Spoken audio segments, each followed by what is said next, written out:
Salam alaikum, kif halek, kaifakum shlomek, merhaba, konnichiwa, ni hao, namaste, privyet, bonjour, buongiorno, saludos, hola dag, hajbrev, yak shamash, je suis Ali, Anna Alex. I am the CEO of Orca Oshi Capital Management. Shout out to my partner, Ronnie BTS, and an electronic dance music DJ. So I have too much data in my phone I've acquired just in the past week. We're talking, and this is just what I wanted to put into a video. So bear with me because, as you all know, I like having what's in my noggin to talk about. Nonetheless, I want to really hit on some points. So, un independent vis and dissent esprit pour moi. Oof. Let's go. 15 to now 20,000 repos a day, to the point where Wells Fargo is paying premiums to get those cars back. I found it interesting. We have the M2. So I want to make sure to word this well. The biggest collapse in the M2 money supply since the Great Depression. You have M1, M2, and 3. And I took notations, as you all can see. M2 includes M1 stats plus savings deposits less than 100K and is less liquid in nature. And I'll drop an article or a source you all can review because too much time. Let's keep going. And I'm guessing, hypothetically, this could probably be due to, I don't know, perhaps printing $6 trillion in a span of 30 months and possibly drying up. That's just my own personal opinion. Do not come for me. Now, one thing I wanted to bring to attention where I was able to find solid statistics, aside from 1 in 15 Americans having alternative home lending, which is totally down further in my notes, but the small and mid-sized banks defined domestically chartered banks, not among the 25. So we're not talking about the 25. We're not talking about the banks that passed the stress tests. We're talking about regional banks.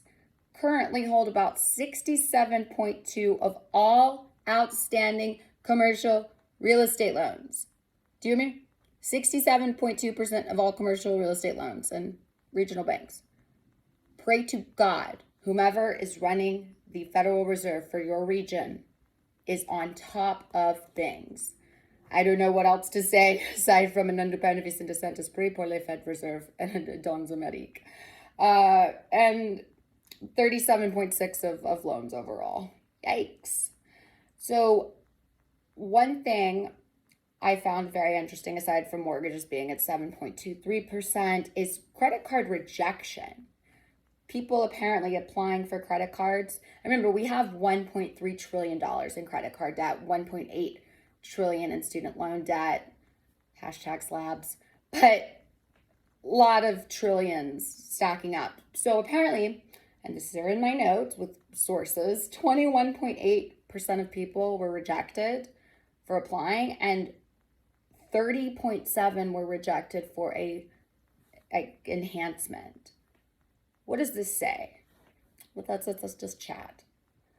Do we think the banks are starting to kind of pull back the I don't know, I think of it like a fishing pole. Like they're like, okay, here you go. All right, now let's kind of reel it back. I think we might have gone a little bit overboard with liquidity, and we don't want to end up in a credit crunch, which was going to more than likely happen, and liquidity crisis more than likely would happen. But just in case, they basically told everyone to go fuck themselves.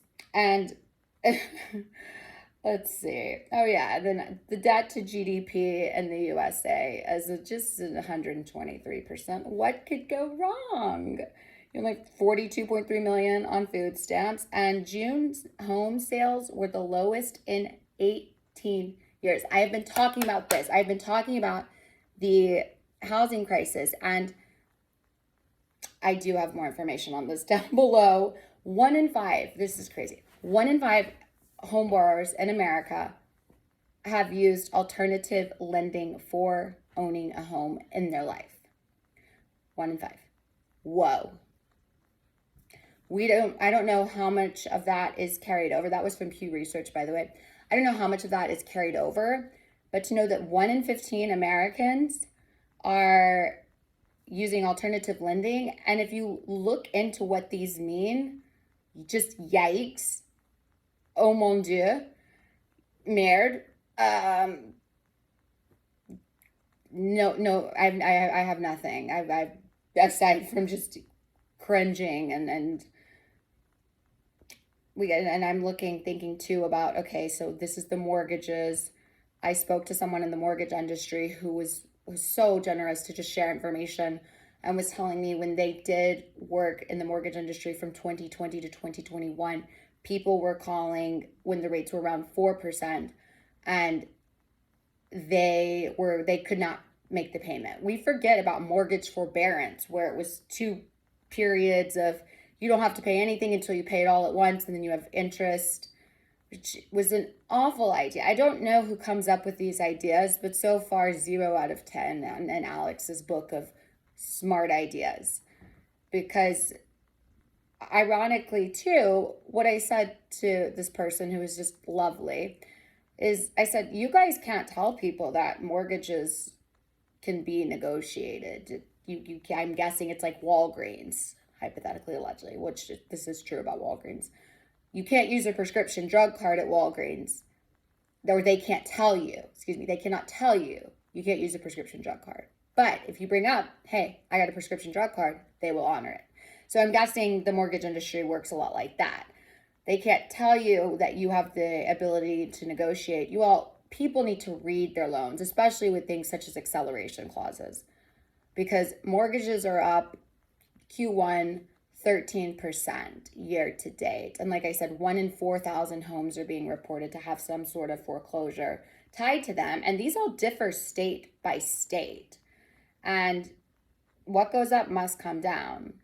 I think we need to stop saying soft landing and just call it what it is. Recession, crisis. But again, we have to nuance and semantics around the terms, because the top 4 banks, and my own personal hypothetical alleged opinion, if I were one of the top 4 banks that had hypothetically 210 trillion in toxic assets, the last thing I want to do is to create mass mayhem and then lose actual fiscal liquidity that could cause something. Or again, people just might not even notice. And I'm confused again with Janet Yellen. Not too long ago, she said in recession likely. Now she's saying recession not likely. I would love a female role model to look up to, but she is not the one for me. I like to be precise, and I have not pulled back away from how I feel about the American economy, which is totally different than the stock market, might I add. And yikes, I had to just throw that caveat in, because of course it wouldn't be me doing a video without me throwing in my own personal opinion. Now, 1 in 4 banks globally, central banks, are in the process of a central bank digital currency payment program, which is what I've been speaking about. We have 5 currencies according to the IMF, identifying as 1: the yen, the euro, the pound, the dollar, and the yuan. And God bless the yen right now. It is being not great. So let's move more towards China and Russia and wheat commodities. So what's going on with wheat? So as you all know, Russia has been the largest wheat exporter. I'm not sure before the war who was, but Russia has been. They killed a deal with Ukraine apparently, and Egypt is pissed, and they're trying to get 100, what is it? It's a Miller bill. These are really tiny. 400 million, there we go, to help buy wheat for the United Arab Emirates. And shout out to my Emiratis and Middle Easterners. Ana makarabia batmana salam alaikum. I love you. Can't wait to work with you guys so much. So much. But what's interesting, in the USA, we have some of the worst droughts since the 1950s. And of course, this means wheat's going to go up. But what I found amazing, absolutely astonished the hell out of me, was the response to wheat exports, which apparently are not doing well. Are we shocked? I'm not. Are you? Probably not. But the response from the person in charge of that their wheat exports in USA, Russia have still been exporting large amounts of wheat. That's been challenging for the US Wheat Association. And their idea to solving this is educating other countries about US wheat to build valuable relationships. I'm sorry, what the fuck? Is this Tinder for wheat? Somebody make it make sense. Educating countries that know what the hell wheat is. Unless they're self-diagnosed with a gluten allergy, I'm pretty fucking sure the world knows what wheat is. Developing a relationship with education, that ain't it. How about here's our business plan. Let's get to exporting. Let's do some private sector deals. Let's do some government sector deals. Let's get our farmers' wheat exported. Because that is not a solution. That is beyond something I would feel absolute peril, plight, anxiety, and go into a great pervasive state of depression if I were a farmer and heard that. So let's continue, and while we're on foreign affairs, let's talk about China for a moment. Aside from them expanding their yuan to Hong Kong and giving travelers the ability to use the digital yuan, their central bank digital currency, which has in the past year and a half generated in revenue about 250 billion. So not bad. They rolled it out, success so far, but they're giving it to travel, they're expanding. However, what I found interesting is China is in default on $1 trillion in debt to US bondholders. However, I think, owe about 150 billion as a country to them. Let me scroll through my notes.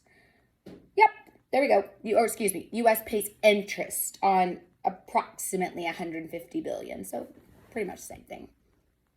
And China's saying, yeah, we're not, or we haven't paid the bondholders. Okay. Modern day Mao is doing whatever the fuck he wants. He feels, and this should just show you the state of affairs. China doesn't fear America at all. Period.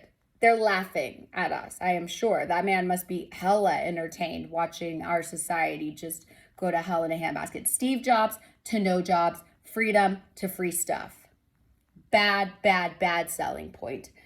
Oh, gosh. And the Chinese firms are issuing the fewest dollar bonds in a decade. Like I said, the prowess of Fox given are minimal to none from this guy. The second quarter's plunged 78%. This guy is sitting there saying, test me, come for me, America. Do something. Because I'm still playing military theater games with Taiwan. I'm so interested to know what the world will look like when the war in Ukraine ends with Russia, and also what happens hypothetically if China does take Taiwan. Because this guy does not care. The yuan bond issuance topped 600 billion, second busiest quarter. So it plunged 78% to 8.7 billion. And as much as I'd love to send a fuck ton of freedom in the form of Lockheed Martin, of course, that never ever actually mean that, being as I stated in my former video, just hearing Madeleine Albright, I believe as a young child, talk about were 1 million people dying worth it in regards to sanctions, which, by the way, sanctions starve. Sanctions are causation of starvation. They don't work. They end up boosting the economy. We look at Iraq. I don't, sorry. Oof. Shlonek to all my Iraqis. But nonetheless, they didn't technically drop the dollar. They're just using the yuan for gas and oil to make it more diverse. So that was a cute play out of America's playbook. So remind me why we went in there, being that the Trans-Arabian Pipeline seems to be functioning, and America's not energy independent. We've drained the shit out of our oil supplies. What's going to happen when OPEC slashes? And we got to refill those bad boys. Event-driven strategy, I mean, long, short, equity strategies for sure, especially with some of these. I mean, these are just no-does, but I had to jump on here, say what's going on, and just speak truth. We are heading for hell. Commercial mortgage-backed securities, I don't know if you all know that the Atlanta Peachtree Center was went to auction, was sold for 2.6 million. There was a mall back in 2020-ish in the Nevada area near Vegas that sold for about a million or maybe 2 million. And so we're looking at this and commercial mortgage-backed securities. Look at the buildings failing. And so with that, and I bet je t'aime, te amo, bisu besu bachi, I'm out. Mwah.